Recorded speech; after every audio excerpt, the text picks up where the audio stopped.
On a donc compris, vous avez compris à présent que on accorde un temps et un travail très important à l'existence. Hein. Comme en publicité, on va dépenser des millions simplement pour que l'image et le nom du produit soit capté par le spectateur. De la même façon, ici, il y a un acte volontaire, et encore une fois, tout est conscient et volontaire. Tout le travail de construction de l'objet conceptuel est tout sauf, au hasard. Hein. Tout est conscient. Tout le travail, exactement comme pour monter un meuble Ikea, comme pour faire une sculpture, une peinture, l'ensemble de tout le travail que je fais lorsque je réalise ma toile, quand je réalise mon œuvre, lorsque je construis ma maison, lorsque je conçois mon plan d'architecte, tout est contrôlé, je suis conscient à chaque instant de ce que je suis en train de faire. Donc je me vois en train de construire, je suis parfaitement conscient, j'ai un historique, quasiment un historique, l'objet conceptuel est une construction, c'est une œuvre, et donc ça va s'étaler sur une longue durée, et je peux me souvenir quasiment de chaque séance que j'ai consacrée à cette fabrication. Je vais aboutir à un résultat ultra solide, magnifique, voilà, à une vraie construction, mais chaque jour passé, chaque séance, on va dire, parce que c'est pas un jour, on raisonne en termes de séance typiquement entre 10 minutes à 20 minutes, quelque chose comme ça, parfois moins, parfois plus, etc. Mais chaque séance va être parfaitement consciente. Et l'ensemble des séances, j'ai un historique de l'ensemble de mes séances, quasiment un historique. Je me souviens de l'histoire de la fabrication de cet objet, comme un peintre peut se souvenir des séances qu'il a consacrées à sa toile. Et ça peut s'étaler sur des années. Je rappelle que la Joconde a demandé pratiquement est le résultat de 30 ans de travail, peut-être à raison d'une demi-heure par semaine ou de 10 minutes par jour, etc.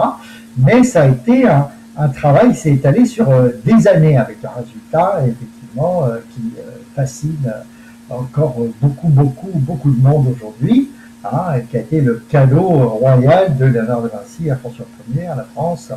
Voilà, et qui reste une œuvre visitée, admirée, donc 500 ans après. Donc c'est une œuvre, l'objet conceptuel c'est une œuvre, et dont j'ai la conscience parfaite de ce que je fais. Je me vois encore, je répète, on se voit je me vois en train de construire, je sais très bien ce que je fais. Lorsque un architecte va suivre la construction d'un bâtiment, à la fois dans sa conception, sa réalisation, il y a tout un historique, ça s'étale sur une durée très longue, et j'obtiens un résultat immense, magnifique, etc. Une œuvre. Donc l'objet conceptuel est une œuvre. Voilà, il y a eu un début, ça a commencé à telle date, et après ça s'est prolongé, voilà, pendant tant d'années. Hein, l'objet conceptuel, c'est sur des années. Hein, c'est un sujet de grand intérêt qui a été choisi et qui est fascinant, qui est extrêmement motivant et que j'ai toujours plaisir à travailler. Il y a une conception de collectionneur. Hein. Le collectionneur n'arrête pas d'enrichir sa collection et a une obsession de ce complément constant. Il éprouve un plaisir, une jouissance extraordinaire à chaque élément qu'il va rajouter à sa collection.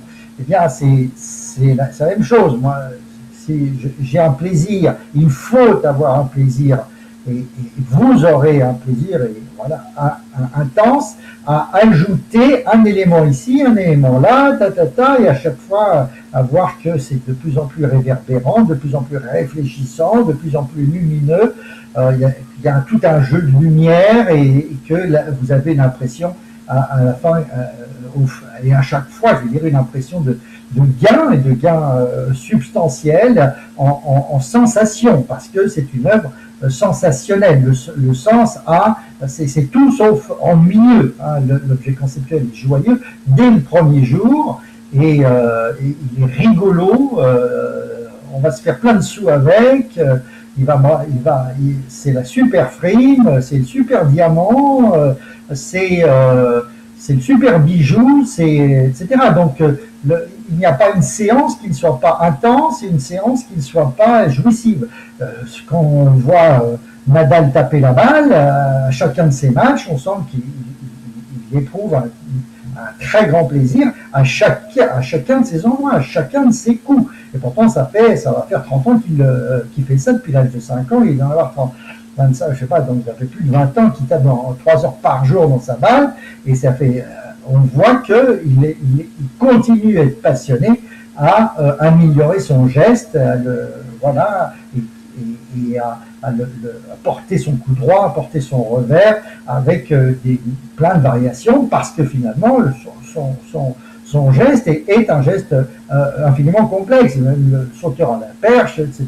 Dans toutes les disciplines, en fin de compte, il y a 1000 détails sur la façon de lancer le poing, de lancer le disque, de lancer le javelot, et qui va faire effectivement que on va gagner des centimètres, etc. Donc c'est le principe d'une discipline aussi. C'est-à-dire, celui qui va pratiquer sa discipline va éprouver à chaque fois un plaisir intense. Voilà, le marathonien, à chaque fois qu'il fait une course, voilà, il prend son pied. Quoi. Donc, c'est très important. Donc, on a bien choisi son objet. Il est très justifié, hein, totalement justifié, totalement légitime. Lorsque je prends une leçon de japonais, une leçon d'allemand, etc., je vois très bien comment elle vient contribuer, ce qu'elle apporte par rapport aux autres, et le complément qu'elle donne par rapport, et dans l'objectif de l'aboutissement et de la perfection du japonais, la perfection de l'allemand, de la perfection du russe, la perfection du portugais, etc. Voilà, le côté jouissif est fondamental, c'est-à-dire l'objet est fascinant en lui-même. Voilà, j'ai une folle envie de travailler. À chaque fois que je peux le travailler, c'est la fête, c'est vraiment, je vais danser le tango, je vais, etc.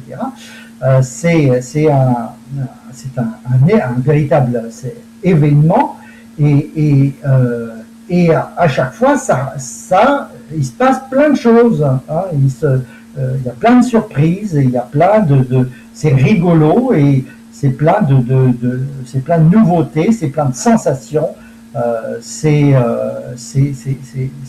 tout sauf rébarbatif. Donc, donc je m'en préoccupe. Je me préoccupe, j'ai bien choisi mon objet, et je me préoccupe d'avoir un objet dont le travail est très très motivant. Hein. Donc c'est pour ça, voilà, que j'ai rajouté. J'ai conscience, encore une fois, à chaque fois, je me vois en train de faire de faire ce travail de construction, et je m'observe et je me critique, et j'améliore mon geste.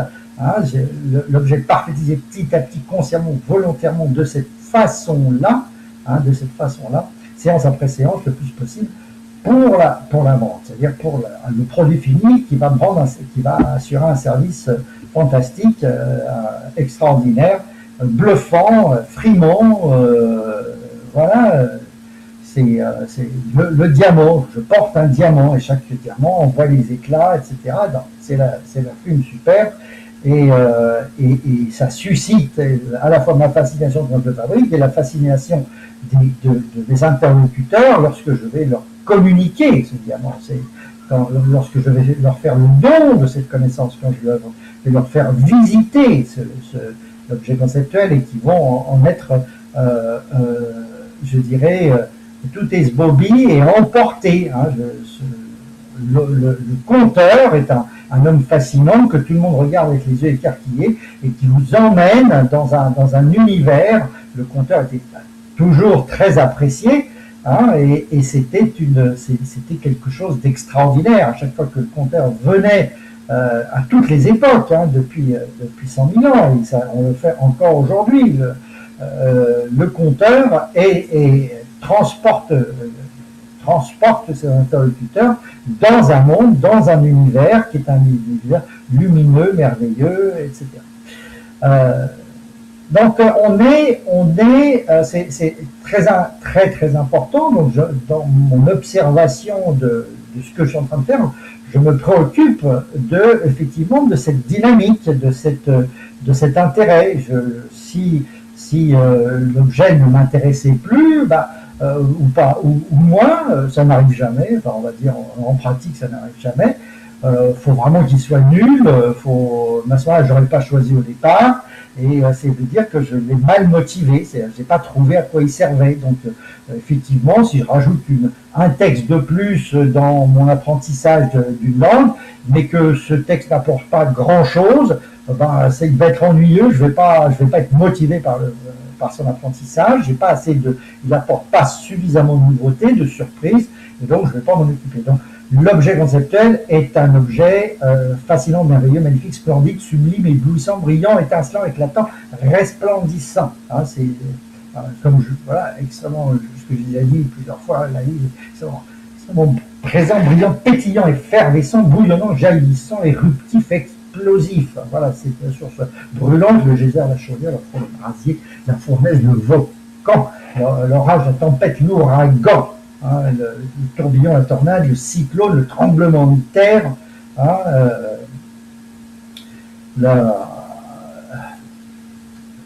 doté d'une force, d'une puissance, d'une énergie extraordinaire, le moteur de 500 chevaux, la locomotive 1000 chevaux, la locomotive, le paquebot, la turbine électrique, la centrale électrique, la turbine, la turbine électrique, la centrale atomique, la bombe atomique, la centrale nucléaire, la centrale nucléaire, la bombe atomique.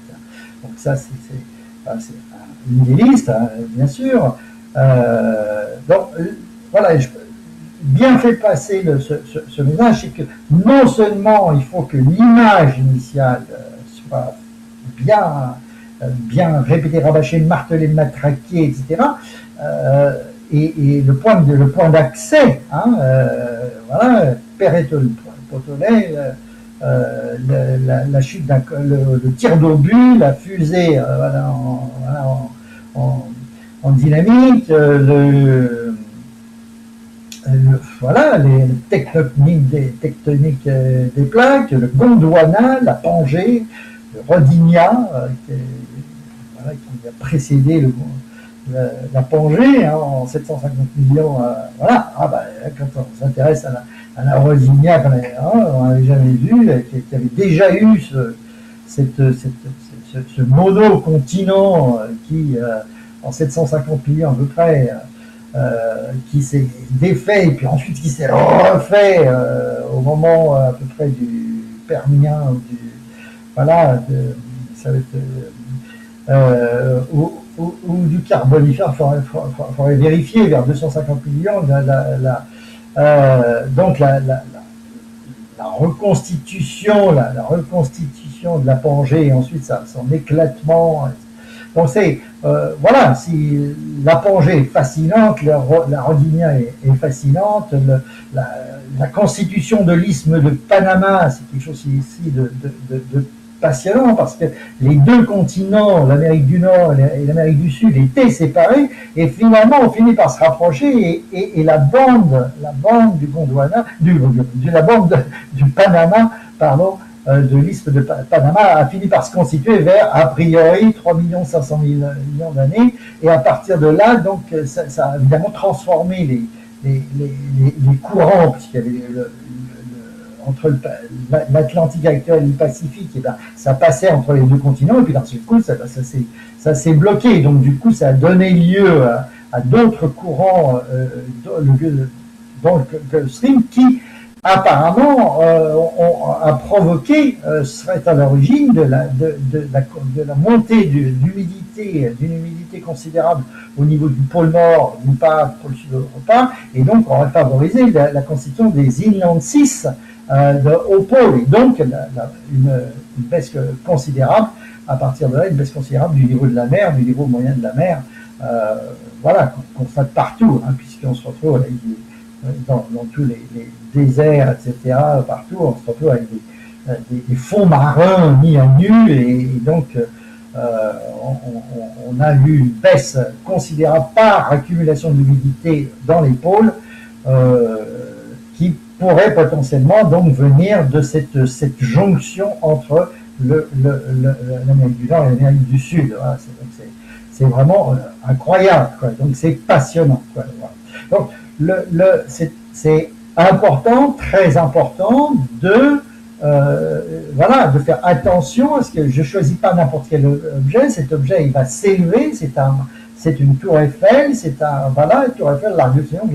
C'est un monument, hein, que je construis lentement, hein, qui va, oh, paf, qui s'élève à 150 mètres comme la pyramide de Khéops, à 300 mètres comme la tour Eiffel, etc.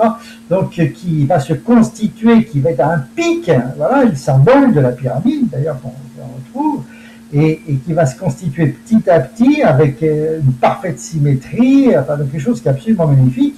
Et donc, on ne va pas faire n'importe quoi. Chaque objet, voilà, va en fait évoluer vers quelque chose d'absolument merveilleux et dont j'ai parfaitement l'intuition. Donc c'est parce que je sais que je vais fabriquer un diamant que ça me motive, hein, ça va me faire un paquet de sous, ce truc-là. Donc je fabrique quelque chose qui vaut une pierre philosophale, je fabrique une pierre précieuse, un rubis, un diamant, je fabrique quelque chose qui a une immense valeur. Et donc ça, c'est une contribution à la motivation qui est considérable. Voilà. Il y a tout donc un jeu d'astuces pour s'auto-motiver, voilà, et qui est absolument nécessaire. Donc, n'oubliez pas, vous êtes votre coach, je suis mon coach. Je fais très attention, j'ai parfaitement conscience de mon animalité, de mes instincts, de mes basic instincts, de ce qui me motive, de ce qui me fait plaisir. Lorsque je mange un morceau de chocolat, ça me fait plaisir, etc. Et c'est indépendant de ma volonté. Donc il faut savoir jouer sur son instrument de sa propre psychologie pour justement créer sa motivation voilà, et l'entretenir. En fait. Et donc il y a plusieurs personnages. Voilà, vous êtes votre propre coach. Vous faites attention. Vous observez ce qui se passe, vous observez la réaction de votre organisme et vous faites en sorte que justement il y ait un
par rapport à voilà, avec beaucoup de gaz carbonique, avec une flotte en général à 45 degrés, donc qui a donné lieu à une première forme de vie, même si après il a fallu descendre, faire tomber la température pour avoir d'autres formes de vie plus évoluées, quoi.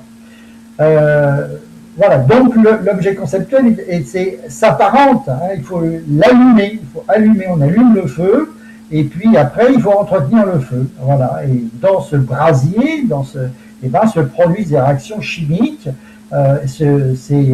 Voilà, les choses sont, tout est plus fluide, tout est plus malléable. C'est comme le métal, voilà, qui est fondu. Là, je peux faire tout ce que je veux avec, parce que c'est du métal fondu, et donc ou comme le basalte fondu, il est malléable, il est transformable, etc. Et donc, dans l'objet conceptuel, lumineux, avec son centre brûlant, voilà, la source brûlante, son général, et ben, il se passe des tas de choses, et tout est facile, et toutes les rencontres, toutes les fusions se font facilement, et donc, c'est un cristal passe par une phase, se constitue réellement par la fusion, et ensuite ça refroidit, et c'est au moment où il refroidit où j'obtiens le cristal. Mais pour rapprocher les atomes, etc., tout ça c'est fait dans un espace fusionnel. Donc il faut allumer le feu. Donc c'est pour ça que je dis que l'objet conceptuel, voilà, que j'ai réussi à initialiser, à lancer, à aboutir, à faire démarrer. J'ai fait démarrer le moteur, j'ai fait démarrer le feu, j'ai allumé le feu consciemment, et à partir de là, il a toute cette phase de combustion et de rapprochement. C'est la fête, c'est comme dans une boîte de nuit aussi, ça bouge, ça va dans tous les sens, et les gens se rencontrent. C'est un espace, la boîte de nuit est un catalyseur aussi, qui rapproche les gens, il y a une ambiance, c'est chaud, les gens se rapprochent et ensuite se marient, quoi. Je veux dire, c'est le principe du bal, de la boîte de nuit, de la fête, etc. Hein, voilà. Bon, et ben c'est pareil, j'atteins mes 30 minutes, donc c'est pas un mauvais moment pour mettre une pause. Bise.